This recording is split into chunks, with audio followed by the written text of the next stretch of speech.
نوافل پڑھیں گی۔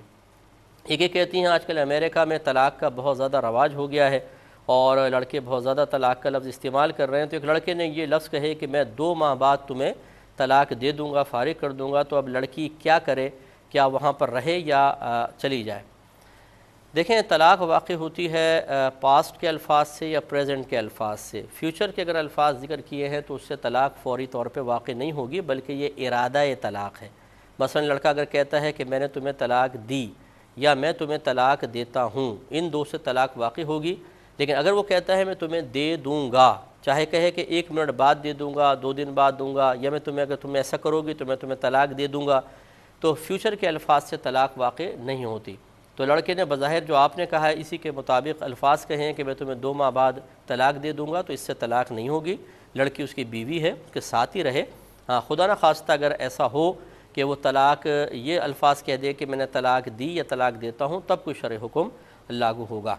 باقی آپ کا یہ فرمانا کہ لڑکے بہت زیادہ طلاق دے رہے ہیں، یہ آپ کے امریکہ کا ہی مسئلہ نہیں ہے، یہ پوری دنیا کے جاہل ترین مسلمانوں کا مسئلہ ہے۔ معذرت کے ساتھ میں لفظ استعمال کر رہا ہوں، کوئی ناراض نہ ہو، نہ اپنی کوئی علمیت جھاڑنا مقصود ہے، نہ کسی کی تحقیر مقصود ہے، لیکن بڑی ہی درد کے ساتھ میں ہمیشہ اپنے پروگرام میں عرض کرتا ہوں کہ اس کے سب سے بڑے قصوروار والدین ہیں، جو اپنی اولاد نہ خود علم سیکھتے ہیں، نہ انہوں نے شادی سے پہلے علم دین سیکھا ہوتا ہے، نہ ان کو اپنے فرائض پتہ ہوتے ہیں، نہ حقوق پتہ ہوتے ہیں، نہ اولاد کی تربیت، نہ نان نفقے کے مسائل، نہ طلاق کا علم، نہ حیض و نفاس کے صحیح طریقے سے دونوں نے علم سیکھے ہوتے ہیں، تو پھر یہ علم اپنی اولاد میں بھی منتقل نہیں کر سکتے ہیں، اور پھر اپنی اولاد کو دین کے ہم قریب نہیں آنے دیتے۔ ہم سمجھتے ہیں دین کے قریب آئے گا تو مولوی بن جائے گا، ملا بن جائے گا، دنیا سے کٹ جائے گا، دنیا کے دوڑ میں پیچھے رہ جائے گا۔ بچے دنیا کے دوڑ میں معاذاللہ بے راہ روی کا شکار ہو کر جہنم میں گر جائیں، آگ میں جل جائیں، ان کی ہڈیاں چٹکیں، ان کے گوشت جلیں، ان کو پیپ اور خون پلایا جائے، وہ منظور ہے۔ لیکن دین کے راستے پہ، اللہ اس کے رسول کے راستے پہ چل کر اللہ تعالیٰ کو راضی کر کے جنت میں اعلیٰ مقام حاصل کر لیں، یہ والدین کو بالکل پسند نہیں ہے۔ بس زیادہ سے زیادہ تھوڑی بہت نماز پڑھو، وہ بھی فجر چھوڑ دو کوئی بات نہیں، مغرب چھوڑ دو کوئی بات نہیں، میچ آ رہا ہو تو نماز قضا کر دو کوئی بات نہیں، بس ہلکا سا تعلق دین سے رکھو کہ نام کے مسلمان کہلاؤ، باقی دین کو بالکل فراموش کر دو، کیونکہ دین ایک ایسی حقیر چیز ہے کہ اس کو اختیار کرنے کے لیے کوئی مسلمان تیار نہیں ہے، اور یہ اس قابل نہیں ہے معاذاللہ کہ ہم اس کو مکمل طور پہ اپنے اوپر نافذ کریں۔ جب لوگوں کی یہ سوچ بن جائے گی تو پھر اس قسم کے حالات ہوں گے۔ یقین کیجئے کہ 20 سال سے گھروں میں زنا ہو رہا ہوتا ہے، 20 سال سے۔ لوگ پھر ہم سے مسئلے معلوم کرتے ہیں، پتہ چلتا ہے کہ 20 سال پہلے طلاق دی تھی، ابھی تک ساتھ رہ رہے ہیں، اولاد بھی ناجائز ہو رہی ہے، تعلقات ناجائز حرام اور گناہ کبیرہ ہو رہے ہیں، اور حلال سمجھ کے کیا جا رہا ہے۔ اور یہ کس کی وجہ سے ہو رہا ہے؟ سارا قصور ان والدین کی وجہ سے جو اپنی اولاد کو دین سے دور رکھتے ہیں، دینداروں سے دور رکھتے ہیں، مسجدوں سے دور رکھتے ہیں، دینی کتابوں سے دور رکھتے ہیں۔ ہمارے گھر میں کوئی دینی کتاب نہیں، کوئی ہم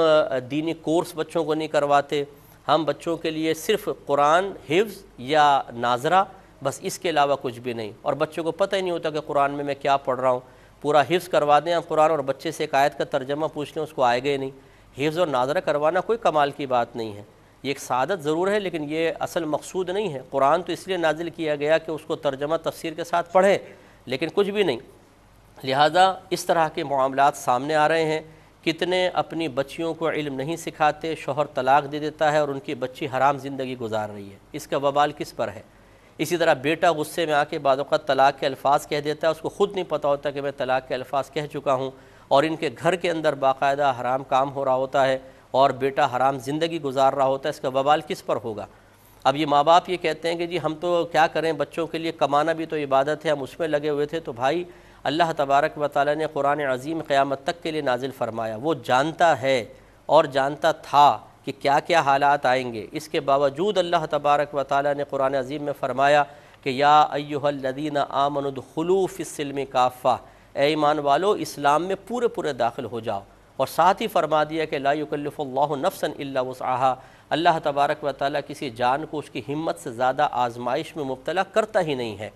اس کا مطلب ہے کہ قیامت تک دین سیکھنا آسان، اس پر چلنا آسان، ورنہ تو معاذاللہ ظلم ہوگا، اور پورے دین میں داخل ہونا بھی آسان۔ یہ ہم نے خود مشکل بنایا اپنے لیے دین کو، ہم خود ایسا ماحول کریٹ کرتے ہیں، ایسے لوگوں کے درمیان رہتے ہیں، ایسی اپنی طبیعت بنا لیتے ہیں کہ ہم کہتے ہیں کہ ہم دین پر نہیں چل سکتے۔ تو اس کا مطلب یہ نہیں ہے کہ اب اللہ تبارک و تعالیٰ معاذ اللہ ثم معاذ اللہ آپ کے سامنے ہتھیار ڈال دے کہ چلو جی بندے تو بغاوت پر اتر آئیں، اب ان کی مرضی کے مطابق ان کو فراہم کر دیں۔ پوری کائنات اگر اللہ کی نافرمانی کرے وہ سب کو جہنم میں ڈالے گا، اس کی ذات بے نیاز ہے۔ اس لیے ہمیں خوف خدا رکھنا چاہیے، ڈرنا چاہیے، اور اپنے بچوں کو علم دین سکھانا چاہیے۔ اور میں ائمہ کرام سے بھی گزارش کرتا ہوں کہ آپ اپنی مساجد میں کورسز رکھیے، حقوق زوجین کورس رکھیں، طہارت کورس رکھیں، عقائد اسلام کورس رکھیں، 3 مہینے کے شارٹ کورسز رکھیں، لوگوں کو دعوت دیں